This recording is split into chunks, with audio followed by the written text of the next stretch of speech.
আজ আমি সম্প্রতি রিলিজ হওয়া পেট কাটা শয়ের দ্বিতীয় পার্ট 200 এর প্রথম গল্পটির এক্সপ্লেন করব। দুর্দান্ত হরর থ্রিলার সাসপেন্স নিয়ে নির্মিত প্রথম গল্পটির নাম ওয়াক্ত। দুনিয়াতে যারা খারাপ কাজ করবে তাদের শাস্তি এই পৃথিবীতেই হবে। এই চিরন্তন সত্যটির উপর ভিত্তি করেই তৈরি করা হয়েছে প্রথম পর্ব ওয়াক্তের কাহিনী। যারা হরর থ্রিলার গল্প দেখতে পছন্দ করেন তাদের জন্য আজকের এই গল্পটি। তো চলুন আর কথা না বাড়িয়ে সরাসরি চলে যায় মূল গল্পে। শুধু অনুরোধ থাকবে, চ্যানেলে নতুন হয়ে থাকলে সাবস্ক্রাইব করতে ভুলবেন না। শুরুতেই রাস্তার পাশে 4টা ছেলেকে বসে ফুচকা খেতে দেখি। তারা ফুচকা খেতে খেতে একটা মেয়েকে দেখে নিজেদের মধ্যে মজা করছিল, কিন্তু একটু পর বোঝা যায় তাদের উদ্দেশ্য আসলে অন্য কিছু। তারা কোনো ক্রাইম করতে চলেছে। এর মাঝে আরো একটি ছেলে এসে তাদের এই ক্রাইমের জন্য অগ্রিম টাকা দেয়। এরপর মুখোশ পরে আর লাঠিসোঁটা নিয়ে তারা রাতের বেলা এগিয়ে চলে। তাদের কথা থেকে বোঝা যায় তারা কোনো একটি পার্টি অফিসে ভাঙচুর করতে যাচ্ছে। এরপর সেখানে পৌঁছে তারা ঘুটঘুটে অন্ধকারের মধ্যেই ভাঙচুর করতে থাকে। ভাঙচুরের শব্দ পাওয়া যায়। একজন ওই জায়গাটা পুড়িয়ে দিতে বলে। এরপর আগুন ধরিয়ে দিয়ে তারা সেখান থেকে বাইরে বেরিয়ে আসতে থাকে। পরের দৃশ্যে দেখানো হয় সোশ্যাল মিডিয়াতে এই ঘটনাকে কেন্দ্র করে হট্টগোল শুরু হয়ে গেছে। এই ঘটনায় 4 জন নিহত, আহত 11 জন। অল আইস অন যাত্রাবাড়ি এই ধরনের নিউজগুলো দেখা যায়। যারা আগুন লাগিয়েছিল তাদের মধ্যে বড় চুলওয়ালা ছেলেটার নাম আলতাফ। সে শুয়ে শুয়ে মোবাইলে এই নিউজগুলো দেখছিল। তার পাশে সাউন্ড বক্সে মিউজিক চলছিল আর অন্য একজন তার কাছে এসে বিড়ি চায়। তবে আলতাফ কিছু না বলায় সে কিছু একটা খুঁজতে থাকে। এরপর সে একটা বিড়ি খুঁজে পেয়ে আলতাফকে বকতে থাকে আর বলে গান বন্ধ করতে, কারণ একটু পর আজান দেবে। একটু পর আজান দিলে দেখা যায় আলতাফ তখনও ফোন দেখছে। হুট করে তার মনে হয় দরজা দিয়ে কেউ উকি দিয়ে তাকে দেখছে।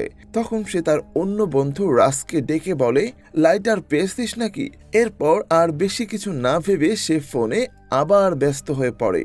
সে তখন শুয়ে শুয়ে জিলাপি খাচ্ছিল, কিন্তু এবার সে কাউকে দেখতে পায় দরজায় উকি দিতে।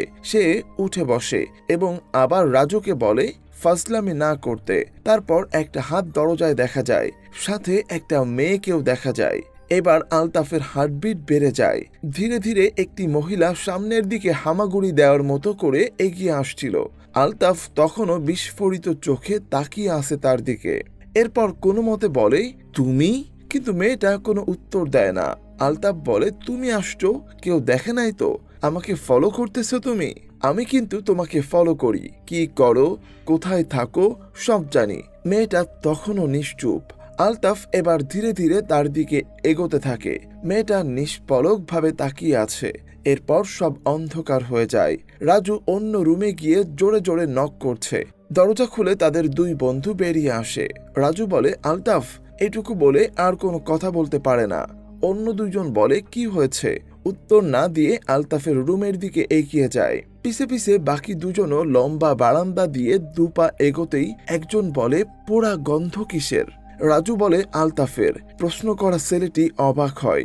রুমে গিয়ে যা দেখে তাতে তারা সবাই প্রচন্ড ভয় পেয়ে যায়। কারেন্টের শকের মধ্যে 2টা আঙুল প্লাগের মতো করে দিয়ে প্রায় পুরোটা পুড়ে যা আলতাফের লাশ দেখতে পায় তারা।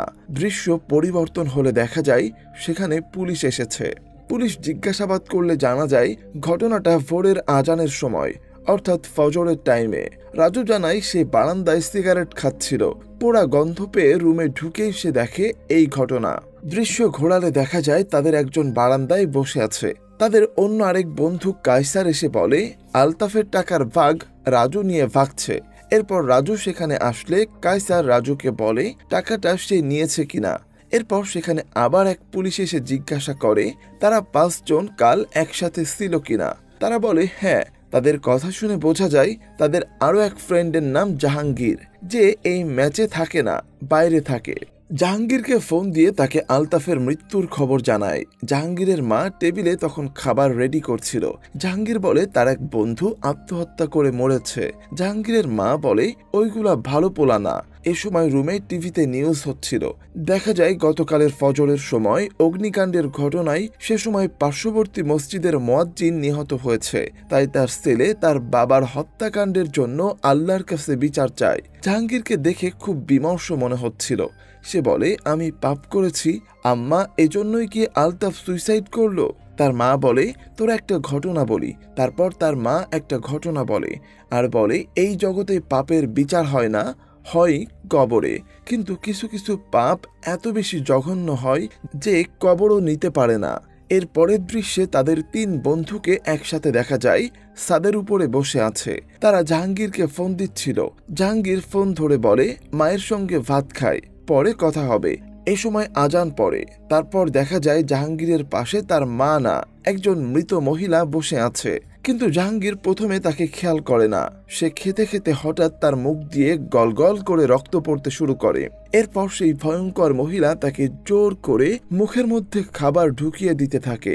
রক্ত পড়তে পড়তে জাহাঙ্গীর মারা যায়। জাহাঙ্গীরকে ফোনে না পেয়ে তার অন্য বন্ধুরা এ সময় তার বাসায় আসে, কিন্তু বাসায় এসে তাকে মৃত অবস্থায় দেখতে পেয়ে পালিয়ে যায়। এরপর তারা প্রচন্ড চিন্তিত হয়ে পড়ে। তারা ভাবে তাদের উপরে অভিশাপ লেগেছে। ফজর আর জোহরের ওয়াক্তে 2 জন মারা গেছে। তারা বাকি আছে আর 3 জন। তাদের মধ্যে একজন বুঝতে পারে সে পাপ করেছে। তাদের এই কাজের শাস্তি তারা পাচ্ছে। এই নিয়ে বাকি 2 জন ঝগড়া করতে থাকে আর একজন ছাদের কিনারার দিকে এগিয়ে যেতে থাকে ধীরে ধীরে। এ সময় আসরের আজান হচ্ছিল, কিন্তু পেছন থেকে তাকে রাজু আটকায়। রাজু কাঁদতে কাঁদতে বলে, আত্মহত্যা মহাপাপ। কিন্তু তার বন্ধুটি বলে, আমরা মহাপাপ করে ফেলেছি। এটা বলেই সে লাফিয়ে পড়ে। রইল বাকি 2 জন। রাজু ও তার বন্ধু কায়সার সিএনজিতে কোথাও যাচ্ছিল। সিএনজিতে সেই অগ্নিকাণ্ডের খবর শুনেছিল ড্রাইভার তাদের বলে, যারা এই কাজ করেছে তাদের শাস্তি এই দুনিয়াতেই হইব। এই কথা শুনে কায়সার ভীষণ রেগে যায় এবং ড্রাইভারকে ধমকায়। এরপর তারা এক হুজুরের কাছে আসে। হুজুর জিজ্ঞাসা করে কি হয়েছে। সমস্ত ঘটনা খুলে বললে হুজুর জানায় তারা মহাপাপ করেছে, তাদের উচিত তওবা করা, আল্লাহ চাইলে মাফ করবেন। আরো বলে ওসিকে ফোন দিয়ে সবকিছু জানাতে। রাজু ফোন দিতে গেলে কায়সার আবার রেগে যায়। সে বলে, পাপ করেছি মানলাম, কিন্তু আজানের সময় কেন মরতে হচ্ছে? আজানের সময় তো শয়তান পালায়, কিন্তু ভালো মুসলমানের কেন মরা লাগবো? এবার হুজুর তার কানের কাছে এগিয়ে এসে বলে, তুই ভালো মুসলমান? কে বলেছে? এটা বলে হুজুর তার হাত কামড়ে ধরে এবং সে চিৎকার করে ওঠে। রাজু এগিয়ে আসে তাকে থামানোর জন্য, কিন্তু দেখা যায় কায়সার নিজেই তার হাত কামড়ে ধরেছে। কায়সার সেখান থেকে দৌড়ে একটি মোটরসাইকেলের উপরে উঠে বসে। মোটরসাইকেলের উপরে একটি হেলমেট রাখা ছিল। কায়সার হেলমেটটি তুলে তার মাথায় পড়তে চাইলে দেখা যায় সেটাতে ব্লেড লাগানো আছে এবং ভয়ঙ্করভাবে ঘুরছে। কায়সার সেটা মাথার উপরে পড়ে ফেলে এবং সেখানেই মারা যায়। এখন মাগরিবের আজান পড়ছে। এবার বাকি আছে শুধু রাজু। তাকে দৌড়াতে দেখা যায়। সে ফোনে কাউকে জিজ্ঞাসা করে, আপনার স্টুডিও কই? দেখা যায় রাজু একটা স্টুডিওতে আসে।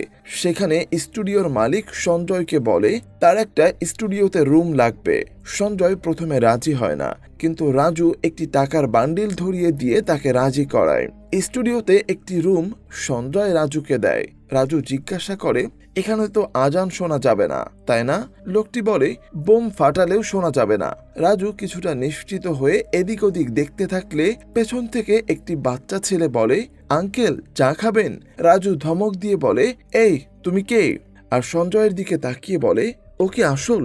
সঞ্জয় বলে, ও তো এখানে কাজ করে। ছেলেটিকে চলে যেতে বলে সঞ্জয়।